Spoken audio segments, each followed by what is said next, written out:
नमस्कार, ज्ञान विविध्य चैनल में आपका स्वागत है। हम पाठ 15 पढ़ रहे थे तौलिया पाठ। कल वाली वीडियो में हमने आधा पाठ पढ़ा था। आज आगे उसकी शुरुआत करते हैं। कल हमने मंगला और बसंत के में जो नोक झोंक होती है उसके बारे में पढ़ते हैं। तो उसके बाद में जब नौकरानी आती है तब मंगला नौकरानी से क्या कहती है, तो मंगला क्या है, मंगला बीबी जी आप उदास उदास क्यों हो। मंगला कहती है कि बीबी जी आप उदास उदास क्यों है। मधु लेटे लेटे जरा सिर उठाकर, मंगला ये किवाड़ बंद कर दो, बर्फ सी हवा अंदर आ रही है। तो मंगला क्या कहती है, किवाड़ बंद करते करते हुए मेरी बात का उत्तर नहीं दिया आपने बीबी जी, प्रश्न कर रही है। तो मधु यूं ही कुछ तबीयत उदास है मंगला, लेकिन उदास किस कारण से, तो कि बसंत और उस मधु में आपस में टकरार होती है तौलिए से संबंधित, इसलिए वो उदास हो गई थी। मंगला कोई पत्र या बाबूजी का, कोई पत्र तो आया बाबूजी का, प्रश्न कर रही है। मधु आया था, शायद आज कल में आ जाएंगे। कि उसने क्या जवाब दिया कि आजकल, क्योंकि वो ऑफिस के काम से बनारस गए थे, इसलिए वो पूछ रहे कि बाबूजी कब आएंगे। वो नौकरानी है, वो पूछती है। तब वो मधु है उससे जवाब देती है कि वो एक दो आज या कल में आ जाएंगे। मंगला तो फिर, मधु विश्वास से हंसकर, तबीयत कुछ भारी भारी सी है, शायद सर्दी के कारण। मधु क्या जवाब देती है नौकरानी, क्योंकि सर्दी के कारण तबीयत थोड़ी भारी भारी सी हो रखी है। दरवाजे पर दस्तक होती है। मधु जरा उठकर कौन है प्रश्न करती है। तो सूरो, बाहर से दरवाज़ा तो खोलो। सूरो आती है और कहती है कि दरवाज़ा खोलो। मधु बैठकर, मंगला जरा किवाड़ खोलना। मंगला दरवाज़ा खोलती है तो सूरो और चिंती आती है। मधु रजाई पर करके, मतलब रजाई को उठा करके, अरे सूरो चिंती तुम यहाँ कैसे। उसकी सहेली है, दोनों सूरो और चिंती है, वो सहेली है मधु की। तो वो उससे कर रही है कि तुम दोनों यहाँ कैसे हो। सूरो आज ही सवेरे यहाँ उतरी है। चिंती माता जी प्रयाग जा रही थी, सरिता बहन का ख्याल था कि दिल्ली देखते हुए चले। मधु ठहरी कहाँ हो, मतलब कहाँ रुकी हो, प्रश्न कर रही है। तो चिंती कनॉट प्लेस में, मलिक चाचा जी के यहाँ, मतलब कहाँ रुकी थी वो, कनॉट प्लेस में मलिक चाचा के यहाँ रुकी थी। देर से उनका अनुरोध था कि दिल्ली आए। मधु और मुझे पत्र तक नहीं लिखा, इतने दिनों से मैं कह रही थी दिल्ली आओ दिल्ली आओ। तो सूरो क्या जवाब देती है, सूरो सबसे पहले तुम्ही से मिलने आई हूँ, माताजी कहती थी कुतुब मीनार। चिंती मैंने कहा कुतुब मीनार एक तरफ और मधु बहन एक तरफ। ये कहकर मधु का कह कर लगती है, मधु हंसने लगती है। सूरो और फिर दो घंटे से मारी मारी फिर रही थी तुम्हारी तलाश में। सूरो क्या करती है कि 2 घंटे से तुम्हारी तलाश में इधर उधर घूम रही थी मधु, लेकिन पता तो मेरा। चिंती सूरो बहन भूल गए, इन्होंने तांगे वाले को भेरू के मंदिर चलने के लिए कह दिया। कि उन दोनों तीनों में आपस में बातचीत हो रही है। मधु आश्चर्य से, भेरू के मंदिर। चिंती और तांगे वाले ले गया सब्जी मंडी, कहीं 30 हजारी के गिरजे के पास। मधु गिरजे के पास, जोर से कह हंसती है, वो वापिस कह लगाती है। चिंती अपनी बात जारी रखते हुए, तब इन्हें ख्याल आया कि मंदिर तो हनुमान का है। फिर नई दिल्ली वापस आई। मधु फिर जोर से हंसती है कि आपस में बातचीत हो रही है, आपस में हंसी मजाक भी कर रही है, वो हंस रही है, हंसी मजाक में हंसती है। शुरू और तब पता चला कि हम लोग तो यूं ही परेशान होते रहे हैं, घर तो तुम्हारे पास ही था। मधु तुम लोग भी, कहती हूँ। जोर से हंस पड़ती है। सूरो ये इतना हंसना तुम कहाँ से सीख गई, तुम तो थी जन्म से सीधी। चिंती भाई साहब ने सिखा दिया है, इतने जोर जोर से कह ये लगाना कहाँ है वे। मधु बनारस गए हैं। मधु अपने पति के बारे में कहती है कि वो बनारस गए हुए हैं 2 महीने से, वहाँ के फर्म का मैनेजर बीमार पड़ा था, शायद आजकल में वो क्या है आ जाएंगे। चिंती अच्छी तो हो, अच्छे है, मौज में है, लेकिन तुम खड़ी क्यों हो, इधर आ जाओ बिस्तर पर। नौकरानी को आवाज़ देती है मंगला मंगला। सूरो और चिंती कुर्सियों पर बैठने लगती है।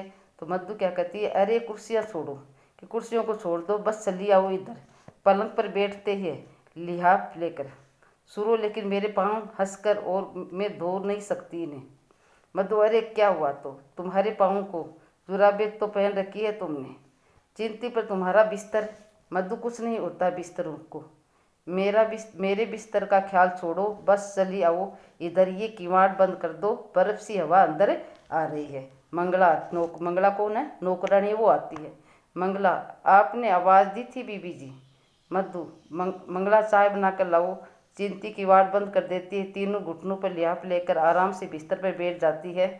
सूरो पुष्पा की शादी हो रही है अगले महीने। तो आपस में बातचीत कर रही है, तो वो कह रही है कि पुष्पा की शादी हो रही है अगले महीने में। तो मधु चौंक कर खुशी से लेफ्टिनेंट वीरेंद्र के साथ प्रश्न कर रही कि लेफ्टिनेंट वीरेंद्र के साथ किसकी शादी हो रही है? पुष्पा की शादी हो रही है। चिंती व लम सलमा लमेटिक सा आदमी जोर की हवा चले तो उड़ता चला जाए। मैं तो सोचती हूँ कि उसे पुष्पा जैसी मोटी मोटलों से प्रेम भी हुआ तो कैसे। तो मधु क्या कहती है, और मैं इस बात पर हैरान हूँ कि पुष्पा उसे पसंद कैसे करती है। चेहरे पर तो उसके मनुष्यत बरसती रहती है और मालूम होता है जैसे चिंती वर्षों स्नान करे का मुँह नहीं देखा हो। इस प्रकार से वो आपस में बातें कर रही है। सब हंसती है। मंगला चाय की ट्रे लाती है। मंगला खा लगाऊं चाय बीबी जी, प्रश्न कर रही है। तो मधु वहाँ मेज पर रख दो और एक एक प्याला बनाकर हमें दे दो। एक तिपाई पर सरका कर इस पर बिस्कुट रख दो। सूरो आश्चर्य से मधु अरे उठ कर कहाँ जाओगी? यही बैठी रहो। इस गर्म बिस्तर से उठकर डाइनिंग टेबल पर जाने में आ चुका चाय का मजा। चिंती उठने का प्रयास करते हुए हल्के से क्रोध से मधु उठाओ भी, अब बैठी रहो यहीं पे। तो चिंती क्या कहते हैं व्यंग्य से, तो विवाह के बाद रानी मालती ने अपने सब सिद्धांत बदल डाले। अब ड्राइंग टेबल के बदले बिस्तर पर ही चाय पीती है और बिस्तर पर ही खाना भी रोज परपाती है। सूरो क्या कहती है, कहाँ तो ये कि पानी का गिलास भी पीना तो ड्राइंग रूम की ओर भागती, और कहाँ ये कि। तो मधु क्या कहती, अरे क्या रखा है इस तकल्लुफ में? सच कहो इस समय किसकी जी चाहता है कि इस नरम बिस्तर से उठकर डाइनिंग टेबल पर जाकर जाएं। लो बिस्कुट लो और चाय का प्याला उठाओ।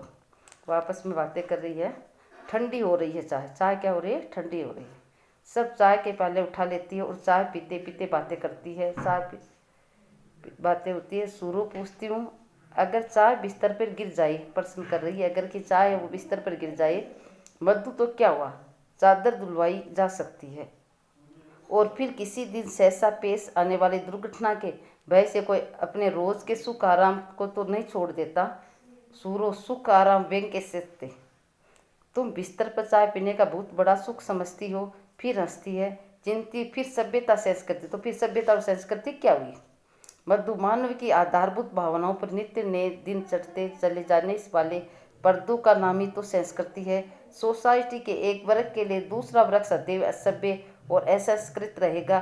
फिर कहाँ तक आदमी सभ्यता और संस्कृति के पीछे भागते रहे? मधु से जवाब देती है, शुरू ये तुम कह रही हो, क्या तुम चाहती हो कि इतना कुछ सीख समझ कर मनुष्य फिर पहले बाती बर्बर बन जाए? बर्बर का अर्थ था जानवर बन जाए। मधु नहीं, बर्बर बनने की क्या जरूरत है? मनुष्य सीमाओं को छूता हुआ क्यों चले? मध्य का मार्ग क्यों न अपनाए? न इतना खुले की बर्बर दिखाई दे, न इतना बंदे की सन की। महात्मा बुद्ध ने कहा था। सूरो हंसकर, महात्मा बुद्ध तुम्हें तो क्या क्या गया है? सदियों पुराने गले सड़े विचारों को तुम आज की सभ्यता पर लादना चाहती हो। तो चिंती क्या कहती है, मनुष्य हर घड़ी हर पल प्रगति के पथ पर अग्रसर है। आज के सिद्धांत कल काम न देंगे और कल को परसों। इस प्रकार वो बातें करती है। मधु व्यंग के शेष कर, बर्नाडा साह अठाओ, क्या बेमजा बहस ले बैठी हो? मंगला चाय का एक एक कप और बनाओ। चिंती, बस भाई अब तो चलेंगे, इतनी देर हो गई है हमें यहाँ आए। मंगला हाथ धुला दो हमारे। मधु, अरे भाई एक एक प्याला तोड़ लो। सूरो नहीं मधु, अब चलेंगे, वहाँ सब लोग परेशान हो रहे हैं। हमने कहा था हम केवल मधु का घर देखने जा रहे हैं, एक आध घंटे में लौट आएंगे, और यहाँ आते आते 1 घंटे लग गया, 2 घंटे लग गए हैं। चिंती, स्नान करे किधर है? हम वहीं हाथ धो आते हैं। मधु, अरे क्या धोगी इस सर्दी में हाथ? तो सूरो क्या कहती है, नहीं भाई हाथ तो हम जरूर धोएंगे, चिप चिप कर रहे हैं। तो मधु, तो मरो मंगला इनके हाथ धुलवा दो। सूरो, बाथरूम कहाँ है? अरे बाथरूम में जाकर क्या करोगी? मधु है उनसे कहती है कि बाथरूम में जाकर क्या करोगी, इधर बरामदे में धो लो। किवाड़ खोलकर सूरो और चिंती हाथ धोती है। मधु चुपचाप अपने प्याले को शेष चाय पीती है। सूरो गिले हाथ से वापस आकर, तौलिए कहाँ है?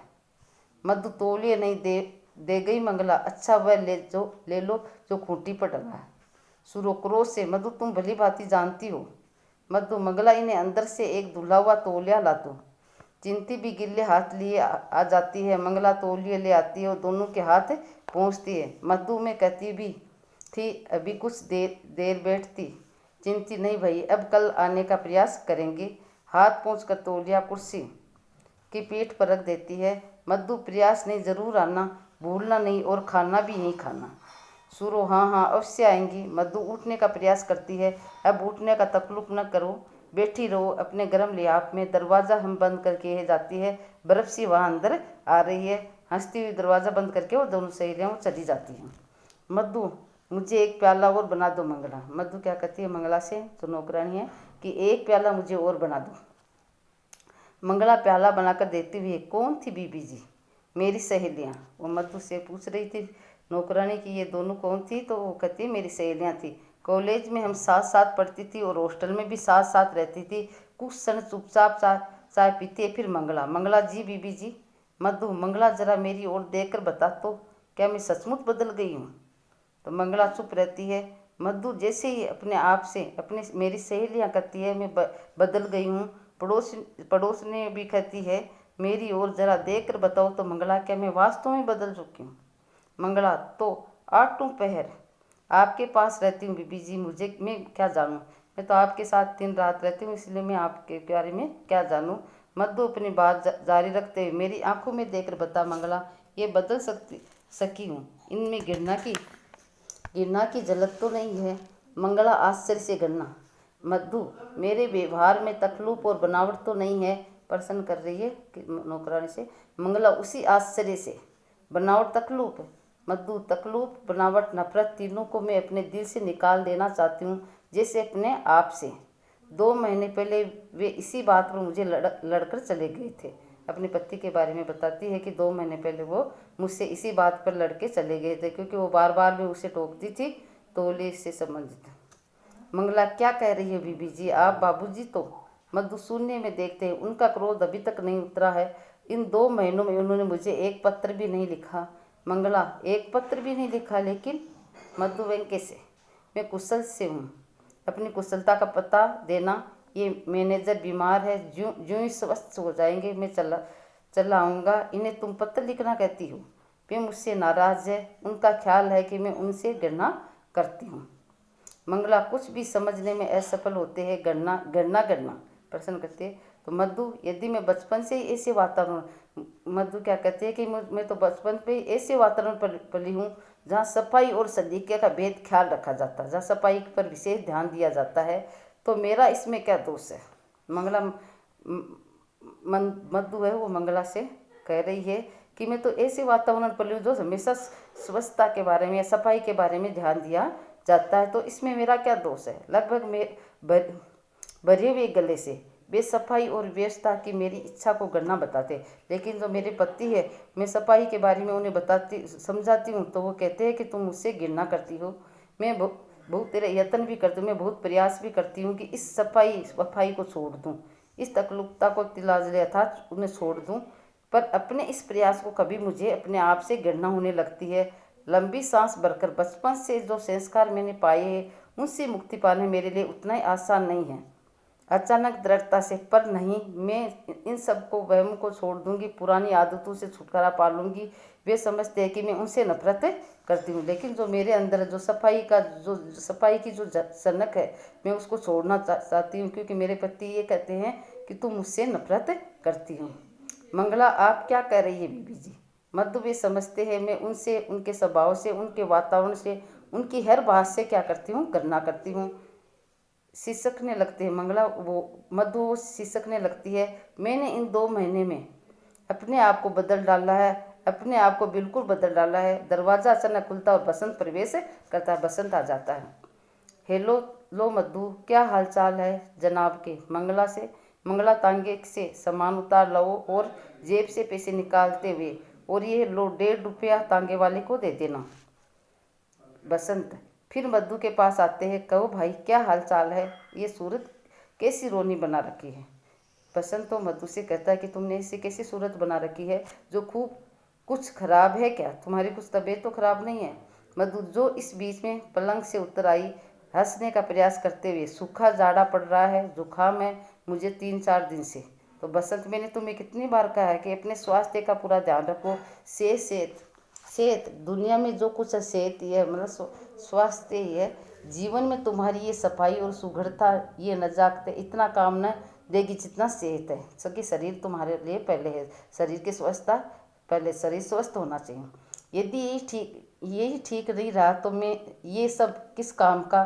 तू सफाई के बारे में बार बार में टोकती रहती है, तो ये सफाई किस काम की है जब तुम्हारा शरीर ही नहीं रहेगा? किस काम की? और अगर ठीक है तो फिर इनकी कोई ज़रूरत नहीं। अपने कथन की बारीकी का स्वयं ही आनंद लेते हो। और फिर जैसे ही उसने पहली बार कमरे को अच्छी तरह देखा, वो अरे ये काया पलट कैसी? ये पलंग ड्राइंग रूम में कैसे आ गया? और ये ट्रे और प्याले? मधु, मैंने पलंग इधर ही बिछा दिए, यह है कि आप और आपके मित्र जरा भी कष्ट न हो। मज्जे से लिहाफ लेकर बैठिए, टेलीफोन आपके सिराने लग रहेगा।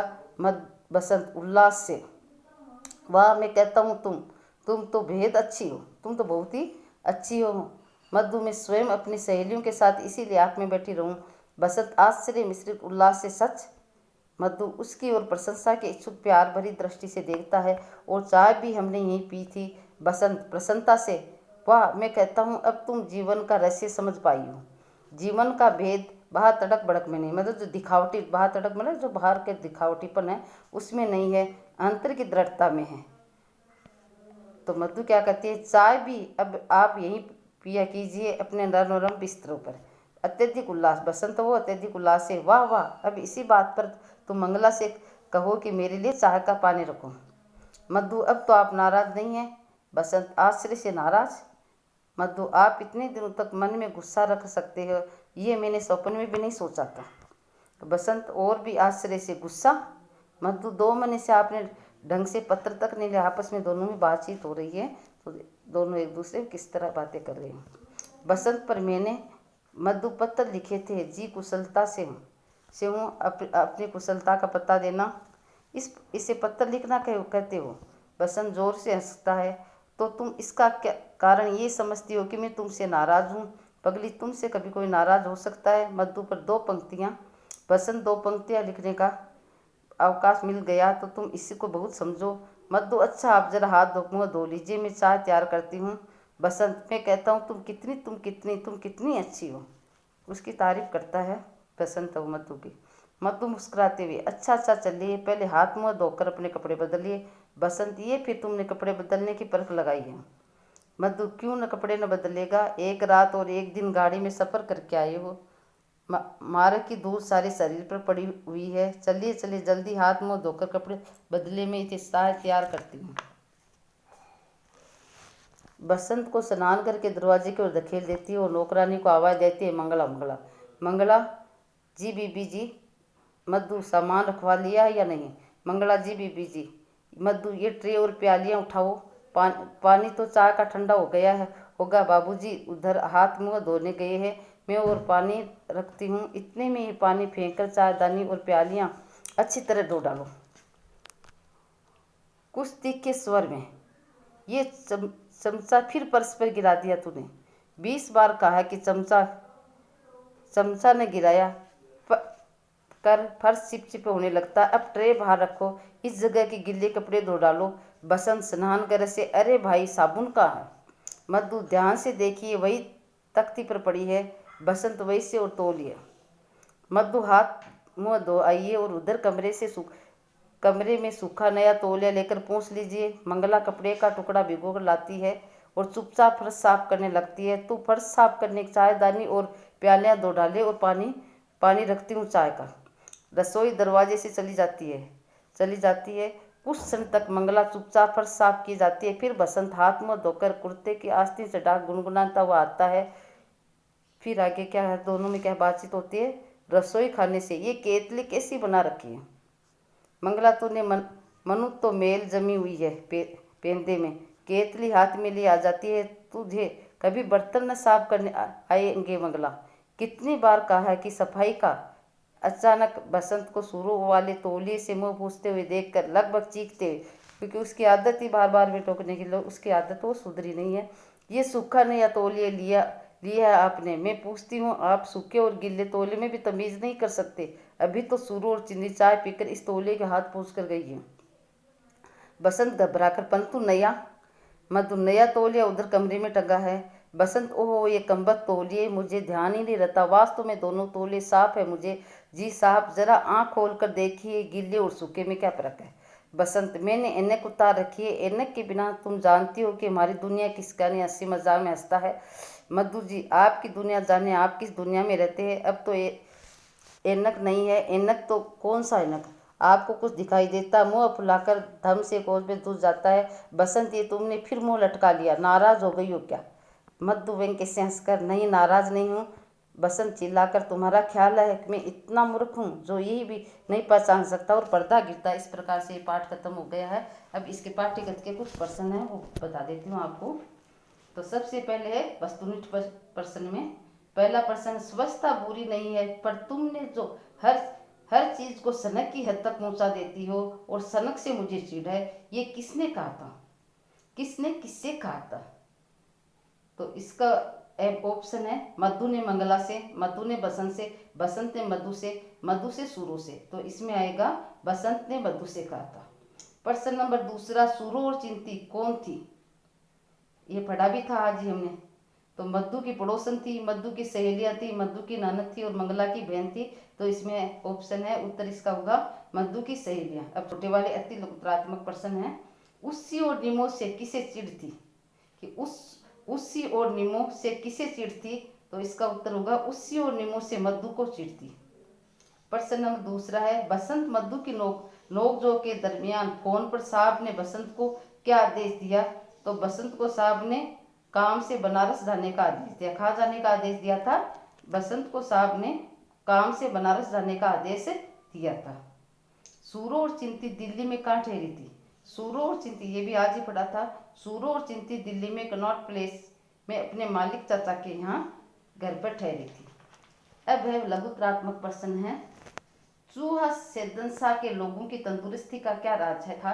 कि चूहा सेदनसा के लोगों की तंदुरुस्ती का क्या राज था? तो इसका उत्तर होगा, डॉक्टरों ने चूहा सेदनसा के एक जाट के रक्त का, ये कल पढ़ा था हमने, कि डॉक्टरों ने चूहा सेदनसा के एक जाट के रक्त का परीक्षण किया। उन्हें मालूम हुआ कि वहाँ के लोगों के रक्त में रोग का मुकाबला करने वाले लाल कीटाणु अधिक मात्रा में हैं। वे लोग दही और लस्सी का अधिक प्रयोग करते हैं। किसका प्रयोग करते हैं? उनके शरीर के हष्ट पुष्ट का कारण क्या था? कि वे लोग दही और लस्सी का अधिक प्रयोग करते हैं। दही में जो बहुत सी बीमारियों के कीटाणु को मारने की शक्ति रहती है, इस प्रकार रोगों के रोकने की शक्ति होने से चूहा सेदनसा के लोग कैसे होते हैं? तंदुरुस्त रहते हैं। अगला प्रश्न है, मधु के मामा ने बसंत द्वारा उनका रेजर इस्तेमाल करने के पश्चात क्या किया था? इसका उत्तर होगा, मधु के मामा ने बसंत द्वारा उनका रेजर इस्तेमाल करने के बाद पहले उसकी ब्लेड निकालकर बाहर लॉन में फेंक दी और नौकर से कहा कि रेजर को स्टेरलाइज कर लाए। अर्थात स्टेरलाइज का अर्थ होता है गर्म पानी में उबालकर वह डिटोल से साफ करके लाए। कि इसको डिटोल से साफ, पहले तो रेजर को उबालो फिर डिटोल से इसे साफ करके लाओ। इस प्रकार मधु के मामा ने अपनी रुचि के अनुसार आचरण कर कोरा आडंबर किया और स्वच्छता के नाम पर दिखावा किया था। अगला प्रश्न है, मधु अपने बचपन के वातावरण व संस्कारों के बारे में नौकरानी मंगला से क्या कहती है? मधु, वापिस बोलती प्रश्न का है कि मधु अपने बचपन के वातावरण व संस्कार के बारे में नौकरानी मंगला से क्या कहती है? इसका उत्तर होगा, मधु ने मंगला से कहा कि वह बचपन से ऐसे वातावरण में पली है जहाँ सफाई, आज ही पढ़ा था। मधु ने मंगला से कहा कि वह बचपन से ऐसे वातावरण में पली है जहाँ सफाई और सलीके का भेद ख्याल रखा जाता है। इस तरह के वातावरण में रहने से मेरा सफाई पसंद संस्कार बन गया है। मैंने बचपन से जो भी संस्कार पाए उनसे अब मुक्ति पाना संभव नहीं है। अब मैं अपनी आदत से छुटकारा पाना चाह कर भी नहीं छोड़, मतलब जो मेरी आदत है उससे छुटकारा पाकर भी इस आदत को नहीं छोड़ सकती। ये हो गई 5 लाइन पाठ्यगत के प्रश्न में आज करवा रही हूँ। आज के लिए इतना ही काफी। नमस्कार।